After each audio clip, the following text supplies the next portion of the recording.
Hello, my name is Dmitry, I am CEO at Appus Studio. In this video I will clarify the process of cooperation with a typical software development company. This way you will know what to expect from collaboration with IT firm and there will be no surprises for you. So let's get started. I have broken down the whole process of collaboration into a few logical steps. The step number 1. Let's say you have decided to develop a mobile app or a website. The first step is to contact the company you have chosen. That's the easy part.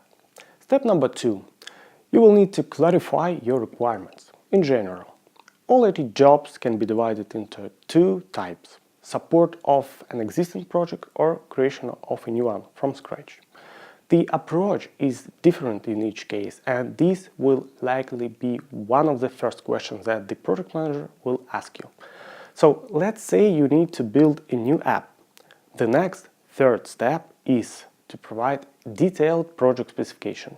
Usually, this is wireframes that schematically demonstrate how an app or a website should operate. It's like a construction plan required for building a house. Here we have two options. You may prepare the specification yourself, or you may hand off the job to the company you have chosen. The first option requires time and effort on your part, because you will need to do some work in order to create the specification by yourself. The second option requires your money, because other people like manager and UI designer will need to do the job for you. Luckily, in our company, the money you will spend for specification creation will go down as a discount toward development services. Whichever way you choose, let's assume that the specification has now been created. Step number 4 is evaluation process. The company you have chosen will evaluate your specification and provide an estimate, which is the time and budget required to build your app or website. If the estimate fits your budget, the fifth step is to compose and sign the services agreement. Once the agreement has been signed, the work will begin. This is a sixth step. While the developer doing his job, the project manager will be communicating with you in order to resolve any small details of the project.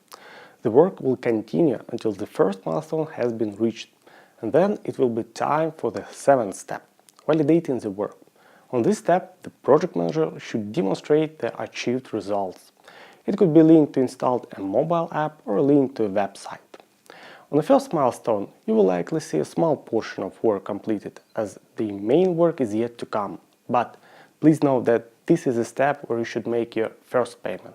I strongly suggest to not give any prepayments before you see at least some small portion of a real work completed. If you are satisfied with the current results, you pay and the work continues until the next milestone has been completed, and so on. The last step is finalizing your project.